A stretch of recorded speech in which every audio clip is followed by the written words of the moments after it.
Hello everyone, welcome back to the next devlog for my game Elegon, an MMORPG that I'm creating. This is going to be a big update. There's a lot to talk about, and for people that have been following along with this, I think you're going to see some big changes in this episode. So I'm really excited to share this one with everyone. I've been working really hard on it the last couple of days, and even today I wanted to get this devlog out earlier today, but I've just been chipping away at this, getting things ready. So yeah, without further ado, we're going to jump into the game and I'll show you around. But for now, as you can see, we're on the character create screen, or character select screen, I should say. And there's a few changes that I can talk about here. Nothing too exciting, but just a few things that I wanted to get out the way at the start of the video. So for now, I do have the player's account UID just printed at the bottom there. That can be helpful for a number of reasons. It's probably a little bit big for now. I could probably reduce the size of that. And later on, I might even change it to something more friendly, like your account email or something. But for now, it's just useful to have some sort of identification when you've passed the point of logging in and you're into your account. So that's good to have that. And then if we move on, if I press enter world, you'll see that we finally have a loading screen, which is something that's been quite overdue. Before, it would kind of just freeze on the previous scene until the next scene had finished loading. But now, as you can see, we have a nice loading screen. I'm sure in the future there'll be some great art there, and you know, whatever else. But for now, I'm glad that we've got the first one implemented. And yeah, now we're in the world. And as I say, for people following along, this probably looks quite a bit different.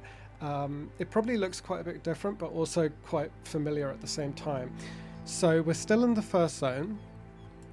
We've still got the foxes that we implemented last episode.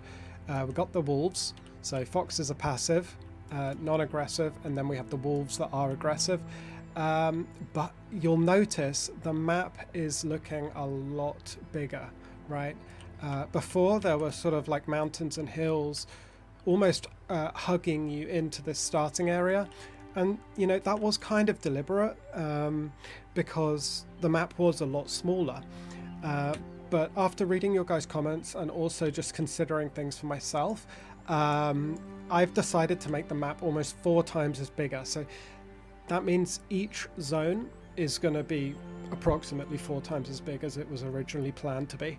And that's not to say that some zones might be even bigger than that. It's just I want them to all be at least this size, really. And the main reason for that is it really feeds into the philosophy of I want you to feel like a small part of a big world.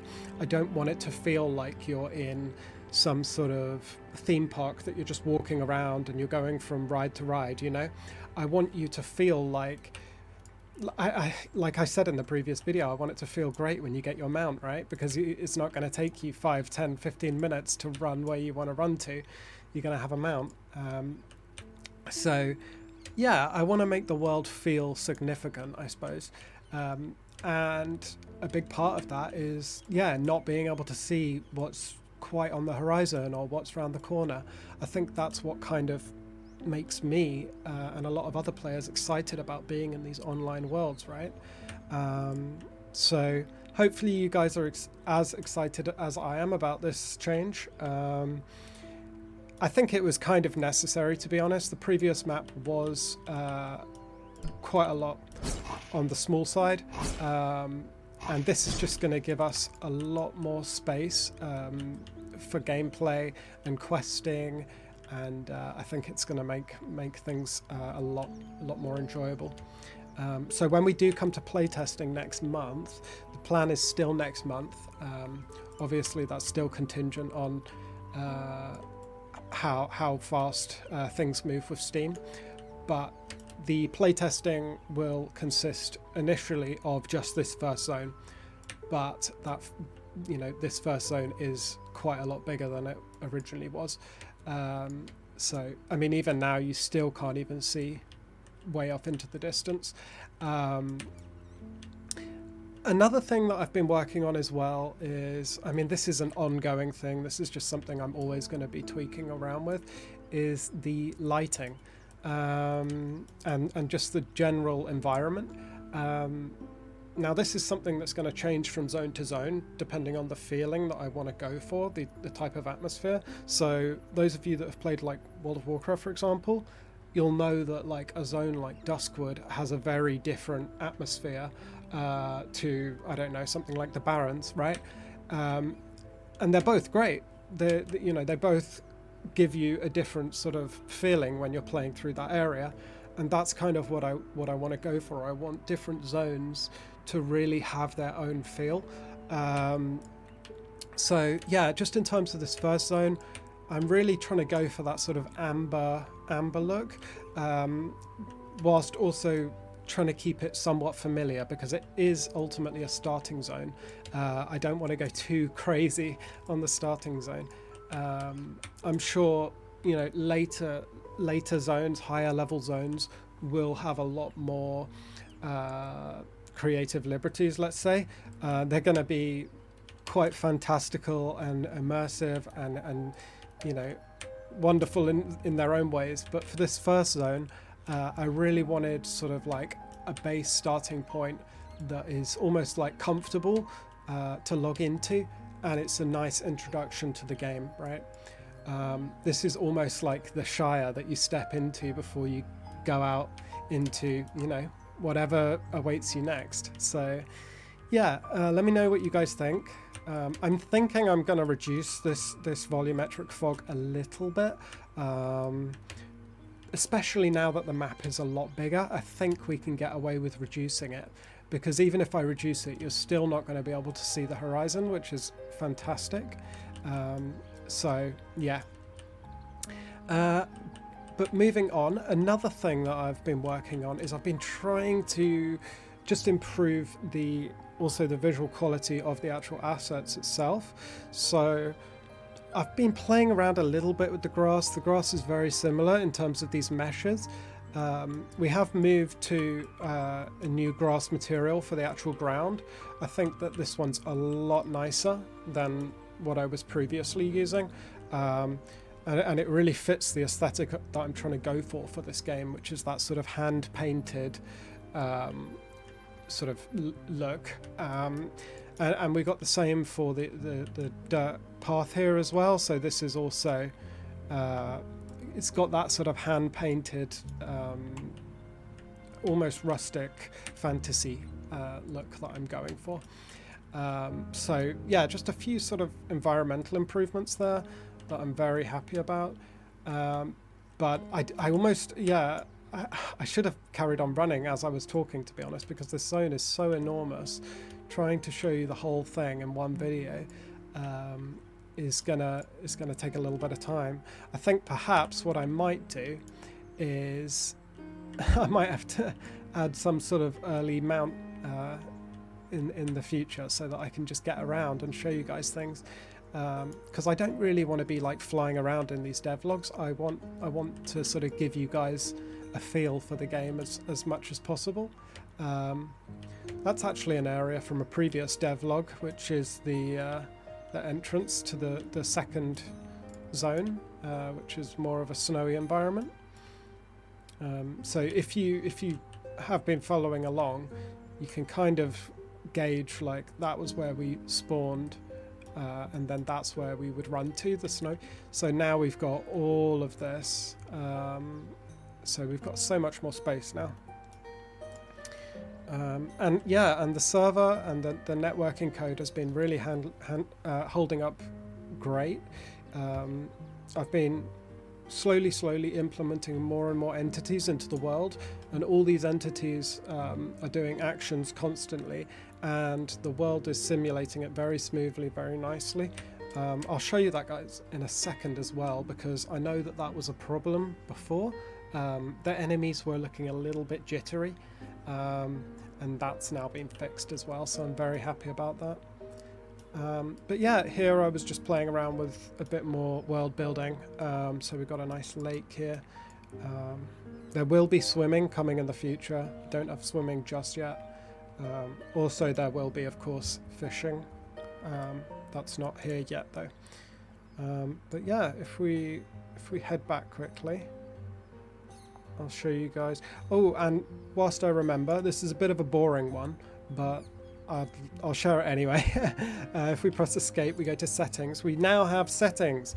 Or should I say we have setting, right? We can now adjust the volume, which is nice. You know, it's a nice to have. Obviously, I'm going to be adding all of the settings that you would expect into this menu here. But for now, I'm happy that I've made a start on that, because I think that's one of those things in game development that a lot of people just put off, is like loading screens and settings. And, you know, I also implemented a splash screen as well. Just all these things. And to be honest, I want them to all be done before playtesting, really. But yeah, if we have a look at these enemies, you're going to see that they're a lot smoother than they were in the last video. So that's now been fixed. So even with hundreds of entities in the world, they're all moving around smoothly. They're all just doing their own thing. And I'm very happy with the performance. So yeah, I'm very excited for playtesting and to see how the systems hold up with multiple other players online. From the small scale testing that I've done internally, everything's been great, but you never know how things are going to scale up when you have, you know, multiple times more players online at once. So I'm sure there'll be some rough edges that I'll have to iron out, but that is the point of playtesting. So it's all going to be very helpful to me. I think it's going to be a big part of this, is building this game alongside you guys, showing you guys every step of the way and getting feedback, you know, because without the feedback, this game will not be anywhere near as good as we want it to be. I have been reading, you know, all your guys' comments, everything on Discord, Patreon, and I've been getting so much helpful feedback, and hopefully it shows in the devlogs that you're all just helping me make this game as good as it can be. And we all want this game to be great. We all want to build a world that we can, you know, play in, socialize in, level up in, and have an adventure in, right? That isn't plagued with microtransactions. That's ultimately what this is about. But I think we're making some fantastic progress, and I was just so excited to share this devlog today. Just looking at the scale of the world now, it just makes me very happy and very excited about the things to come. So yeah, what I'm going to be working on next is, I think I'm going to be looking at quests. Right now we don't really have questing in the game, so it's a little bit directionless. You can kill enemies, you can get XP, you can level up, right? But no one's going to do that till max level, right? That's a little bit too old school. So I would like to I'd like to start implementing the questing system. So expect to see that soon. Hopefully I can get that in before the playtesting, because it would be really great to get some testing on that. But yeah, I think that's just about everything I wanted to cover in this video. I'm sure there's one or two things I've forgotten, but if I have, I'll pick it up in the next video. But as always, there's been countless bug fixes as well behind the scenes. I won't go through every bug fix, but there's been a lot of bugs ironed out, so I'm very happy about that as well. And overall, it's been a very productive week on the project. But yeah, I really hope you guys enjoyed this update. I really look forward to reading your comments and thoughts on things. Please let me know if you have any suggestions, or just comments about what you've seen. And if you haven't done so already, I'd love it if you would want to join the Discord server. I'll have that linked in the description, actually. And thank you to everyone that's supporting me on Patreon. We've got our newest member, River, who's joined on the rare tier, so thank you so much. it's honestly, it really just makes me so happy when I see the support coming from everyone. And to be honest, not just on Patreon, you know, it's on everything, all the messages, all the comments, all the engagement. It's really nice to see. And it just really makes me feel great when I see that there's so many other people that are looking for a similar game to what I'm looking for. But yeah, I think that's all for today. Thank you guys so much for watching, and I'm going to get back to development. I'll see you guys in the next one. Bye.